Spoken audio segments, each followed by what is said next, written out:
आज मैं आपको गधे, बैल और उनके मालिक की कहानी सुनाती हूँ। एक बड़ा व्यापारी था जिसके गांव में बहुत से घर और कारखाने थे जिनमें तरह तरह के पशु रहते थे। एक दिन वह अपने परिवार सहित कारखानों को देखने के लिए गांव गया।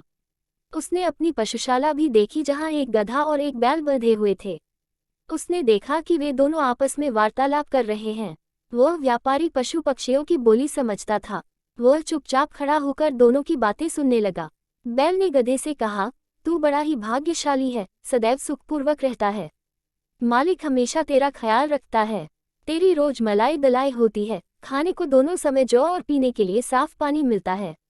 इतने आदर सत्कार के बाद भी तुझसे केवल ये काम लिया जाता है कि कभी काम पड़ने पर मालिक तेरी पीठ पर बैठकर कुछ दूर चला जाता है।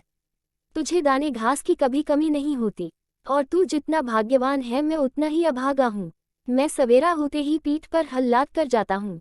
वहाँ दिन भर मुझे हल में जोत कर चलाते हैं। हलवाहा मुझ पर बराबर चाबुक चलाता रहता है। उसके चाबुकों की मार से पीठ और जुए से मेरे कंधे छिल गए हैं। सुबह से शाम तक ऐसा कठिन काम लेने के बाद भी ये लोग मेरे आगे सूखा और सड़ा भूसा डालते हैं जो मुझसे खाया नहीं जाता। रात भर मैं भूखा प्यासा अपने गोबर और मूत्र में पड़ा रहता हूँ और तेरी सुख सुविधा पर ईर्ष्या किया करता हूँ। गधे ने ये सुनकर कहा, ए भाई, जो कुछ तू कहता है सब सच है। सचमुच तुझे बड़ा कष्ट है, किंतु जान पड़ता है तू इसी में प्रसन्न है। तू स्वयं ही सुख से रहना नहीं चाहता। तू यदि मेहनत करते करते मर जाए तो भी ये लोग तेरी दशा पर तरस नहीं खाएंगे। अतः तू एक काम कर, फिर वे तुझसे इतनी मेहनत नहीं लिया करेंगे और तू सुख से रहेगा। बैल ने पूछा कि ऐसा कौन सा उपाय हो सकता है। गधे ने कहा, तू अपने को रोगी दिखा, एक शाम का दाना भूसा न खा और अपने स्थान पर चुपचाप लेट जा। बैल को ये सुझाव बड़ा अच्छा लगा। उसने गधे की बात सुनकर कहा, मैं ऐसा ही करूँगा। तूने मुझे बड़ा अच्छा उपाय बताया है। भगवान तुझे प्रसन्न रखें। दूसरे दिन प्रातःकाल हलवाहा जब पशुशाला में ये सोचकर गया कि रोज की तरह बैल को खेत जोतने के लिए ले जाए तो उसने देखा कि रात की लगाई सानी ज्यों की त्यों रखी है और बैल धरती पर पड़ा हाँफ रहा है। उसकी आंखें बंद हैं और उसका पेट फूला हुआ है। हलवाहे ने समझा कि बैल बीमार हो गया है और यह सोचकर उसे हल में न जोता। उसने व्यापारी को बैल के बीमारी की सूचना दी। व्यापारी यह सुनकर जान गया कि बैल ने गधे की शिक्षा पर कार्य करके स्वयं को रोगी दिखाया है। अतएव उसने हलवाहे से कहा कि आज गधे को हल में जोत दो। इसलिए हलवाहे ने गधे को हल में जोतकर उससे सारे दिन काम लिया। गधे को खेत जोतने का अभ्यास नहीं था। वह बहुत थक गया और उसके हाथ पांव ठंडे होने लगे। शारीरिक श्रम के अतिरिक्त सारे दिन उस पर इतनी मार पड़ी थी कि संध्या को घर लौटते समय उसके पांव भी ठीक से नहीं पड़ रहे थे। इधर बैल दिन भर बड़े आराम से रहा। वह नान की सारी सानी खा गया और गधे को दुआएं देता रहा। जब गधा गिरता पड़ता खेत से आया तो बैल ने कहा कि भाई, तुम्हारे उपदेश के कारण मुझे बड़ा सुख मिला। गधा थकान के कारण उत्तर न दे सका और आकर अपने स्थान पर गिर पड़ा। यह मन ही मन अपने को धिक्कारने लगा कि अभागे, तूने बैल को आराम पहुंचाने के लिए अपनी सुख सुविधा का विनाश कर दिया। मंत्री ने इतनी कथा कर कहा, बेटी, तू इस समय बड़ी सुख सुविधा में रहती है। तू क्यों चाहती है कि गधे के समान स्वयं को कष्ट में डाले। शहरजाद अपने पिता की बात सुनकर बोली, इस कहानी से मैं अपनी जिद नहीं छोड़ती। जब तक आप बादशाह से मेरा विवाह नहीं करेंगे मैं इसी तरह आपके पीछे पड़ी रहूंगी। मंत्री बोला, अगर तू जिद पर अड़ी रही तो मैं तुझे वैसा ही दंड दूंगा जो व्यापारी ने अपनी स्त्री को दिया था। शहरजाद ने पूछा, व्यापारी ने क्यों स्त्री को दंड दिया और गधे और बैल का क्या हुआ। मंत्री ने कहा, दूसरे दिन व्यापारी रात्रि भोजन के पश्चात अपनी पत्नी के साथ पशुशाला में जा बैठा और पशुओं की बातें सुनने लगा। गधे ने बैल से पूछा, सुबह हलवाहा तुम्हारे लिए दाना घास लाएगा तो तुम क्या करोगे। जैसा तुमने कहा है वैसा ही करूंगा, बैल ने कहा। गधे ने कहा, नहीं, ऐसा न करना वरना जान से जाओगे। शाम को लौटते समय मैंने सुना कि हमारा स्वामी अपने रसोइये से कह रहा था कि कल कसाई और चमार को बुला लाना और बैल, जो बीमार हो गया है, का मांस और खाल बेच डालना। मैंने जो सुना था वह मित्रता के नाते तुझे बता दिया। अब तेरी इसी में भलाई है कि सुबह जब तेरे आगे चारा डाला जाए तो तू उसे जल्दी से उठकर खा ले और स्वस्थ बन जा। फिर हमारा स्वामी तुझे स्वस्थ देखकर तुझे मारने का इरादा छोड़ देगा। ये बात सुनकर बैल भयभीत होकर बोला, भाई, ईश्वर तुझे सदा सुखी रखे। तेरे कारण मेरे प्राण बच गए। अब मैं वही करूंगा जैसा तूने कहा है। व्यापारी यह बात सुनकर ठहाका लगाकर हंस पड़ा।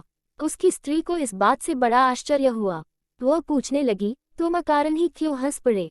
व्यापारी ने कहा कि यह बात बताने की नहीं है, मैं सिर्फ ये कह सकता हूँ कि मैं बैल और गधे की बातें सुनकर हंसा हूँ। स्त्री ने कहा, मुझे भी वह विद्या सिखाओ जिससे पशुओं की बोली समझ लेते हैं। व्यापारी ने इससे इनकार कर दिया। स्त्री बोली, आखिर तुम मुझे ये क्यों नहीं सिखाते? व्यापारी बोला, अगर मैंने तुझे यह विद्या सिखाई तो मैं जीवित नहीं रहूंगा। स्त्री ने कहा, तुम मुझे धोखा दे रहे हो। क्या वह आदमी जिसने तुझे ये सिखाया था, सिखाने के बाद मर गया? तुम कैसे मर जाओगे? तुम झूठ बोलते हो। कुछ भी हो, मैं तुमसे यह विद्या सीख कर ही रहूंगी। अगर तुम मुझे नहीं सिखाओगे तो मैं प्राण त्यज दूंगी। ये कहकर वह स्त्री घर में आ गई और अपनी कोठरी का दरवाजा बंद करके रात भर चिल्लाती और गाली गलौज करती रही। व्यापारी रात को तो सो गया, लेकिन दूसरे दिन भी वही हाल देखा तो स्त्री को समझाने लगा कि तू बेकार जिद करती है, यह विद्या तेरे सीखने योग्य नहीं है। स्त्री ने कहा कि जब तक तुम मुझे ये भेद नहीं बताओगे, मैं खाना पीना छोड़े रहूंगी और इसी प्रकार चिल्लाती रहूंगी। व्यापारी ने कहा कि अगर मैं तेरी मूर्खता की बात मान लूं तो मैं अपनी जान से हाथ धो बैठूंगा। स्त्री ने कहा, मेरी बला से तुम जियो या मरो, लेकिन मैं तुमसे ये सीख कर ही रहूंगी कि पशुओं की बोली कैसे समझी जाती है। व्यापारी ने जब देखा कि यह महामूर्ख अपना हाथ छोड़ ही नहीं रही है तो उसने अपने और ससुराल के रिश्तेदारों को बुलाया कि वे उस स्त्री को अनुचित हाथ छोड़ने के लिए समझाएं। उन लोगों ने भी उस मूर्ख को हर प्रकार समझाया, लेकिन वह अपनी जिद से न हटी। उसे इस बात की बिल्कुल चिंता न थी कि उसका पति मर जाएगा। छोटे बच्चे मां की ये दशा देखकर हाहाकार करने लगे। व्यापारी की समझ ही में नहीं आ रहा था कि वह स्त्री को कैसे समझाए कि इस विद्या को सीखने का हक ठीक नहीं है। वह अजीब दुविधा में था, अगर मैं बताता हूं तो मेरी जान जाती है और नहीं बताता तो स्त्री रो रो कर मर जाएगी। इसी उधेड़बुन में वह अपने घर के बाहर जा बैठा। उसने देखा कि उसका कुत्ता उसके मुर्गे को मुर्गियों से भोग करते देखकर गुर्राने लगा।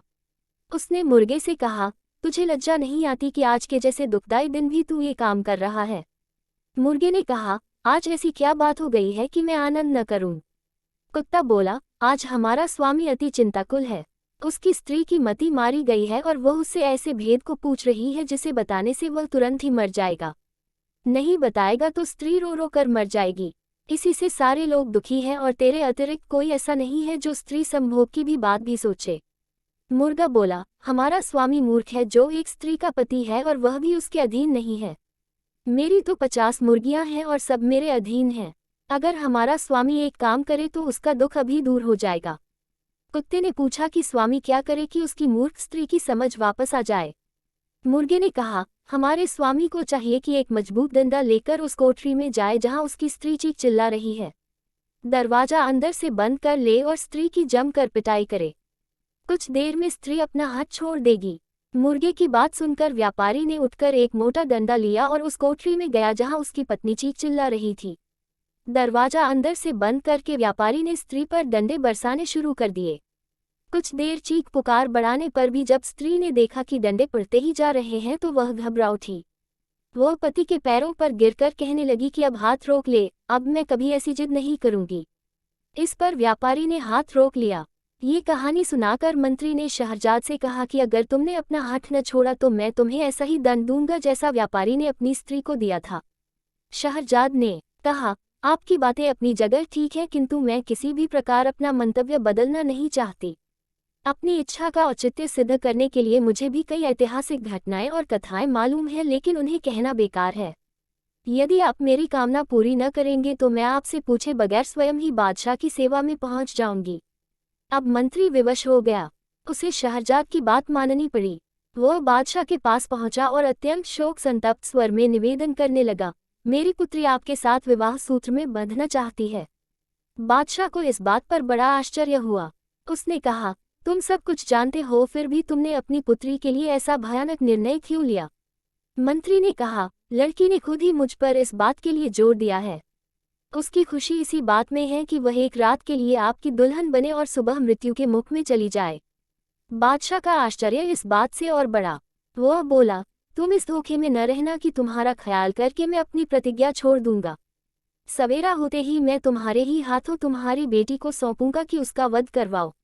ये भी याद रखना कि यदि तुमने संतान प्रेम के कारण उसके वध में विलंब किया तो मैं उसके वध के साथ तेरे वध की भी आज्ञा दूंगा। मंत्री ने निवेदन किया, मैं आपका चरण सेवक हूँ।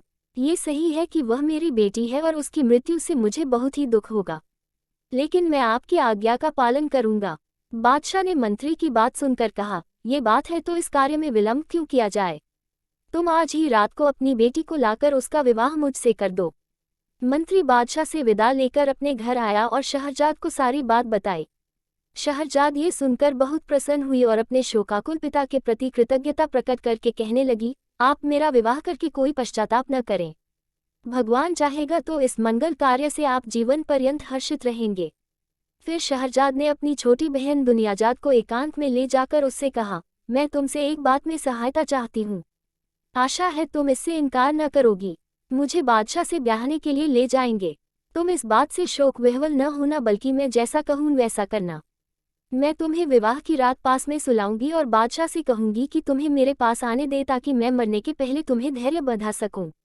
मैं कहानी कहने लगूंगी। मुझे विश्वास है कि इस उपाय से मेरी जान बच जाएगी।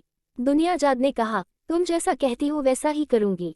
शाम को मंत्री शहरजाद को लेकर राजमहल में गया। उसने धर्मानुसार पुत्री का विवाह बादशाह के साथ करवाया और पुत्री को महल में छोड़कर घर आ गया। एकांत में बादशाह ने शहरजाद से कहा, अपने मुंह का नकाब हटाओ। नकाब उठने पर उसके अप्रतिम सौंदर्य से बादशाह स्तंभित सा रह गया, लेकिन उसकी आंखों में आंसू देखकर पूछने लगा कि तू रो क्यों रही है। शहरजाद बोली, मेरी एक छोटी बहन है जो मुझे बहुत प्यार करती है और मैं भी उसे बहुत प्यार करती हूँ। मैं चाहती हूँ कि आज वह भी यहाँ रहे, ताकि सूर्योदय होने पर हम दोनों बहनें अंतिम बार गले मिल लें। यदि आप अनुमति दे तो वह भी पास के कमरे में सो रहे। बादशाह ने कहा, क्या हर्ज है, उसे बुलवा लो और पास के कमरे में क्यों, इसी कमरे में दूसरी तरफ सुला लो। चुनांचे दुनियाजाद को भी महल में बुला लिया गया। शहरयार शहरजाद के साथ ऊंचे शाही पलंग पर सोया और दुनियाजाद पास ही दूसरे छोटे पलंग पर लेट रही। जब एक घड़ी रात रह गई तो दुनियाजाद ने शहरजाद को जगाया और बोली, बहन, मैं तो तुम्हारे जीवन की चिंता से रात भर न सो सकी। मेरा चित्त बड़ा व्याकुल है। तुम्हें बहुत नींद न आ रही हो और कोई अच्छी सी कहानी इस समय तुम्हें याद हो तो सुनाओ, ताकि मेरा जी बहले। शहरजाद ने बादशाह से कहा कि यदि आपकी अनुमति हो तो मैं जीवन के अंतिम क्षणों में अपनी प्रिय बहन की इच्छा पूरी कर लूं। बादशाह ने अनुमति दे दी। उम्मीद है आपको ये कहानी अच्छी लगी होगी।